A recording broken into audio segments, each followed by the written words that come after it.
Welcome back guys, स्वागत है आपका एक बार फिर से माइंड ब्लोइंग एजुकेशन चैनल पे। उम्मीद करता हूँ आप सभी साथी जो हैं वो स्वस्थ होंगे, आपकी पढ़ाई जो है वो कंटिन्यू चल रही होगी। प्यारे साथियों, आज अपन दिल्ली पुलिस ड्राइवर के लिए प्रीवियस ईयर पेपर क्वेश्चन के आधार पर जो नए क्वेश्चन हमारे एग्जाम में बन सकते हैं उनके बारे में डिस्कस करेंगे। तो बिना देरी किए आप सभी लोगों से एक रिक्वेस्ट और है, अगर आपको इस क्लास की PDF चाहिए तो आपको टेलीग्राम ज्वाइन करना होगा। टेलीग्राम का जो लिंक है वो डिस्क्रिप्शन में अवेलेबल है, वहाँ से जाकर के आप टेलीग्राम से जुड़ सकते हैं और PDF ले सकते हैं। हमारा आज का पहला सवाल है कि मोटरसाइकिल जो 50 सीसी तक का हो सकता है क्या कहलाता है, या फिर उसको किस कैटेगरी में रखा जाता है। ऑप्शन नंबर फर्स्ट है A category, option number second है L category, option number third है L1 कैटेगरी और ऑप्शन नंबर 4 है M कैटेगरी। जिसका सही जवाब जो है वो रहने वाला है option number third, L1 category. हालांकि 50 सीसी तक के जितने भी वाहन हैं उनको बंद कर दिया गया है सरकार के द्वारा, लेकिन जो इलेक्ट्रॉनिक्स वाहन होते हैं उनको इस कैटेगरी के अंतर्गत रखा गया है।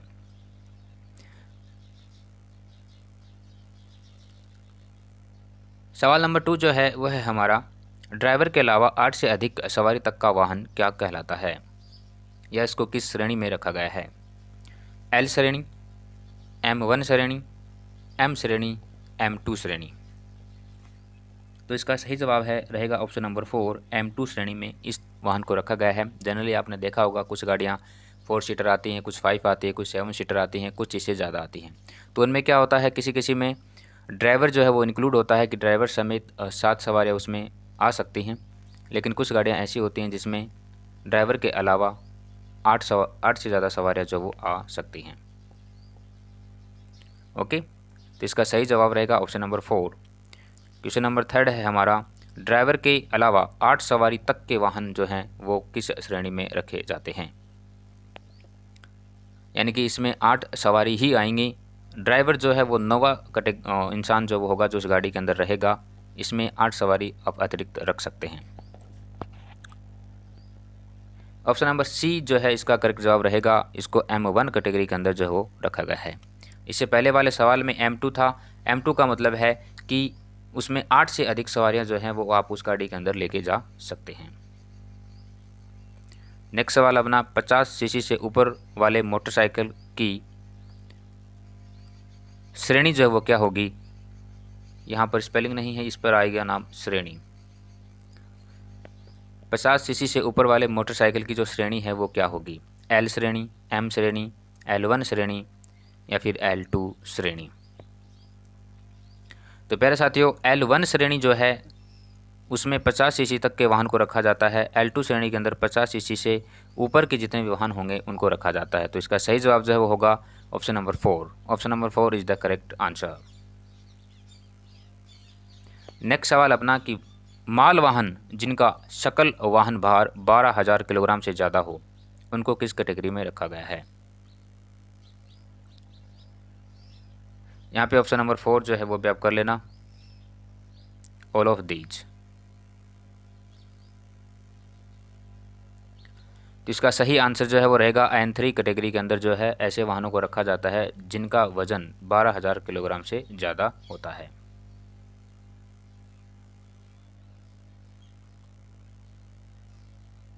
क्वेश्चन नंबर 6 जो है, L1 श्रेणी वाहन की अधिकतम गति सीमा निम्न में से क्या होगी।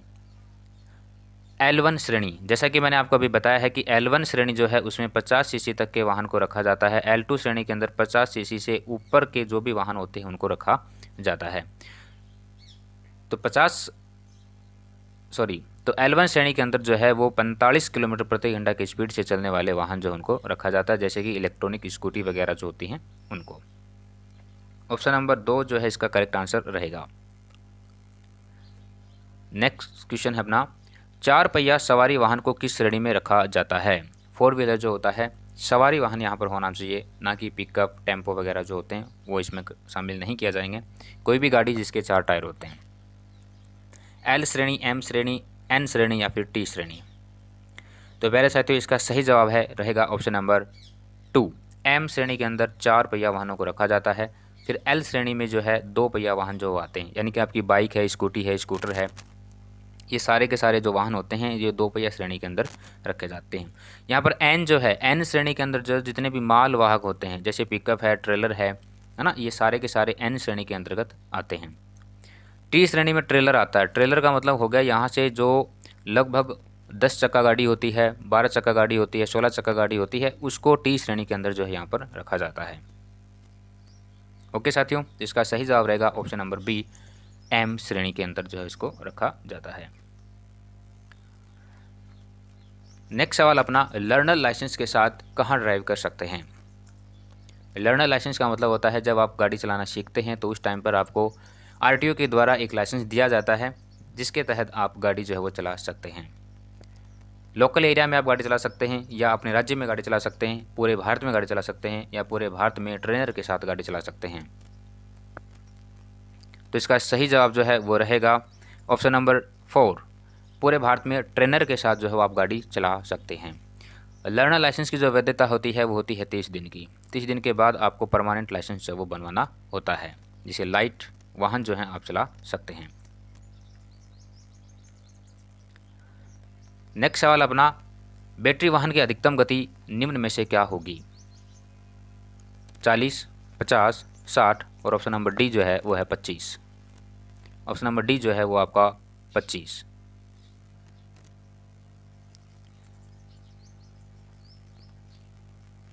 तो इसका सही जवाब जो है वो रहेगा 25 किलोमीटर प्रति घंटा की स्पीड से आप उसको चला सकते हैं। ये इसकी अधिकतम सीमा जो है वो होती है। ये आपको ट्रैफिक एरिया जो होता है उसके अंदर बात की गई है। हालांकि 45 किलोमीटर प्रति घंटा की स्पीड से जो वाहन होते हैं 50 सीसी वाले वो चल सकते हैं। ट्रैफिक एरिया जो होता है जहाँ पर लिमिट्स की प्रतिबंधता होती है वहाँ पर आपको 25 किलोमीटर प्रति घंटा की स्पीड से ही गाड़ी चलानी होती है। नेक्स्ट सवाल अपना क्वेश्चन नंबर 10, स्मार्ट कार्ड क्या होता है। प्लास्टिक का बना होता है, माइक्रोचिप लगा होता है, बैंक द्वारा जारी किया होता है, या फिर ऑप्शन नंबर फर्स्ट और सेकंड, यानी कि प्लास्टिक का बना हो, माइक्रोचिप का लगा हो या बैंक द्वारा जारी किया हो। तो पहले साथ तो स्मार्ट कार्ड जो है वो होता है जो प्लास्टिक का बना हो और जो जिसमें माइक्रोचिप जो है वो लगी हो, यानी कि ऑप्शन नंबर 4 जो इसका करेक्ट आंसर होने वाला है। अच्छा पहले साथियों, प्लास्टिक मनी जो है वो क्या होती है। इसका सही जवाब जो है वो आप कमेंट बॉक्स में पिन करेंगे। प्लास्टिक मनी आपने नाम सुना होगा, बहुत बार एग्जाम में पूछा गया क्वेश्चन है, प्लास्टिक मनी क्या होती है। नेक्स्ट क्वेश्चन है अपना कि आईडीपी किस किस देश में लागू हो सकता है।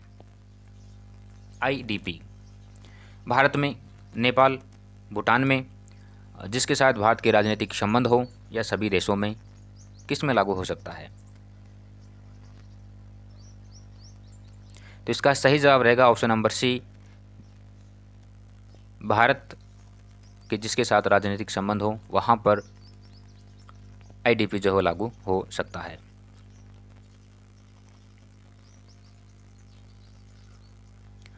नेक्स्ट सवाल अपना क्वेश्चन नंबर 12, खतरनाक वस्तुएं होने के लिए ड्राइविंग लाइसेंस के लिए शैक्षणिक योग्यता क्या होनी चाहिए। खतरनाक वस्तुओं का मतलब है जिसमें आप पटाखे वगैरह लेके जा सकते हैं, है ना, ऐसी विस्फोटक पदार्थ जैसे डीआरडीओ वगैरह काम में लेते हैं। जिसका ऑप्शन नंबर फर्स्ट है 10वीं पास होना ज़रूरी है, पढ़ा लिखा होना ज़रूरी है, 5वीं पास होना ज़रूरी है, या अंग्रेजी और तालिका 8 जिसमें 22 भाषाओं का उल्लेख किया गया है, एक भारतीय भाषा पढ़ना या लिखना वो जानता हो। तो इसका सही जवाब है ऑप्शन नंबर 4, अंग्रेजी और अंग्रेजी के अलावा कोई एक भाषा हो, यानी कि उस व्यक्ति को जो खतरनाक वस्तु ले जाने वाले जो गाड़ी चलाते हैं उनको 2 भाषाओं का ज्ञान होना ज़रूरी है। क्वेश्चन नंबर 13 है हमारा, खतरनाक वस्तुओं के डीएल के लिए न्यूनतम ट्रेनिंग कितने दिन की होगी। यहाँ पर ये डीएल है, ड्राइविंग लाइसेंस जो है। अगर आपको खतरनाक वस्तुओं वाला जो वाहन है चलाना है तो उसके लिए आपको आपका जो लाइसेंस बनेगा उसकी ट्रेनिंग कितने दिन की होती है। 90 दिन की होती है, या फिर 30 दिन की होती है, 3 दिन की होती है, या फिर 1 दिन में ही काम चल जाता है। तो इसका सही जवाब है ऑप्शन नंबर 3, 3 दिन जो हैं इसके लिए आपको कम से कम ट्रेनिंग दी जाएगी, जिससे आप खतरनाक वस्तुओं वाले वाहन जो हैं उनको ईजिली चला सकें। क्वेश्चन नंबर 14 है अपना, लाइसेंस आवेदन के लिए फिटनेस घोषणा का फॉर्म होता है।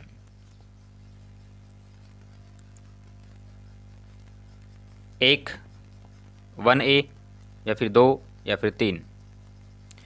कहने का मतलब ये है सवाल में ध्यान से समझना कि लाइसेंस आवेदन जब आपको करना है तो उसमें फ़िटनेस की घोषणा, यानी कि गाड़ी जो है वो आपकी एकदम फुलफिल है, एकदम फिट है, उसमें किसी भी प्रकार की टेक्निकल मिस्टेक नहीं है, तो उसके लिए एक घोषणा पत्र जो है वो आपको वहाँ पर देना होता है जब आप लाइसेंस बनवाने जाते हैं तब। तो इसका सही जवाब जो है वो फिटनेस के लिए ऑप्शन नंबर फर्स्ट जो है, यानी कि फार्म संख्या 1 जो है वो आपको भरना होगा, जिसके लिए आपको लाइसेंस जो है वो मिल सके। अगर मैं बात करूँ फार्म नंबर 2 की, तो फार्म नंबर 2 जो है वो डीएल के लिए आवेदन किया जाता है, यानी कि जब आप डीएल के लिए आवेदन करते हैं तो आपको फार्म संख्या 2 जो है वो भरनी पड़ती है। फार्म संख्या 3 ऑप्शन नंबर 4 जो है, इसमें आपको लर्नर लाइसेंस जो है बनवाने के लिए फॉर्म जो वो सबमिट करना पड़ता है। जैसे ही आप नया लाइसेंस बनवाते हैं, लर्नर लाइसेंस बनवाते हैं, तो उसके लिए सबसे पहले आपको फार्म नंबर 3 जो है वो भरना होता है। क्वेश्चन नंबर 15 है हमारा कि एल का साइज कितना होता है। एल का साइज कितना होता है? 10/9/9, 10/2/2, 10/9/2 या फिर 10/10।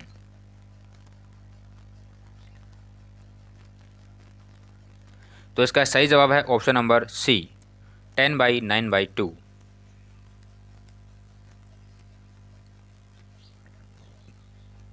नेक्स्ट सवाल अपना, यातायात वाहनों के लिए शैक्षणिक योग्यता निम्न में से क्या होगी? यातायात वाहनों के लिए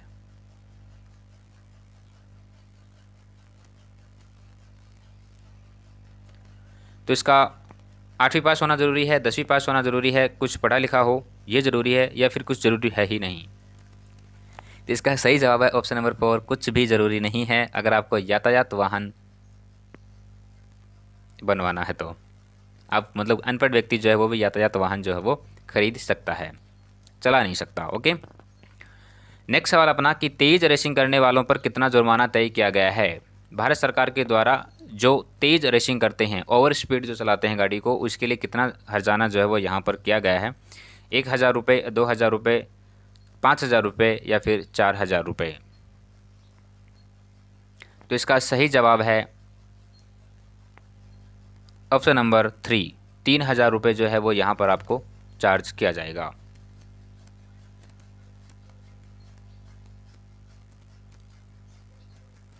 क्वेश्चन नंबर 18 जो है वो है हमारा, बिना टिकट या पास के यात्रा करना मना है, किस धारा में लिखा है?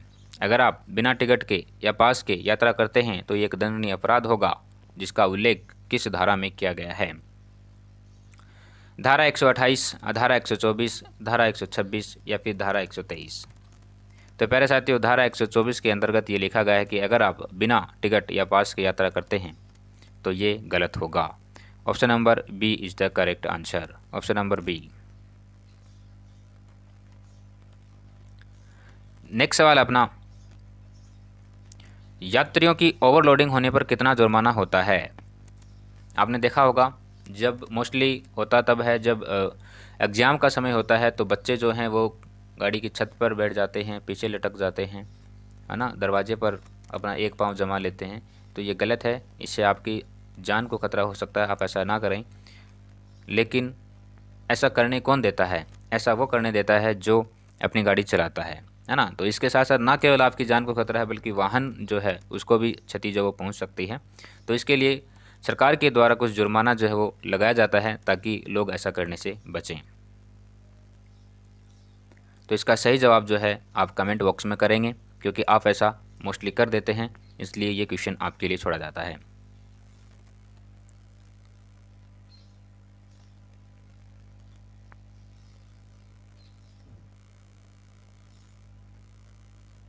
नेक्स्ट क्वेश्चन अपना क्वेश्चन नंबर 20, यदि आप दिल्ली में बिना हेलमेट दोपहिया वाहन चला रहे हैं तो आपको कितने रुपए का जुर्माना हो सकता है?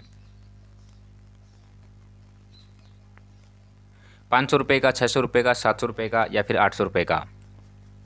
आप दिल्ली में नहीं, कहीं भी चले जाओ, अगर आप बिना हेलमेट के दोपहिया वाहन चलाते हैं तो ये आपकी जान के लिए खतरा हो सकता है, हो सकता नहीं, होता ही है। तो इससे बचने के लिए आपको सरकार को जो है पे करना पड़ेगा, जिसकी रकम है 500 रुपये। ऑप्शन नंबर फर्स्ट जो इसका सही आंसर रहेगा, ऑप्शन नंबर फर्स्ट में 500 रुपये जो आपको हर्जाने के तौर पर देने होंगे।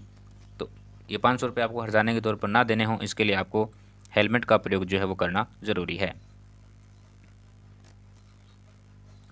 क्वेश्चन नंबर 21 है, वाहन का वजन वास्तविक रूप से कौन उठाती है?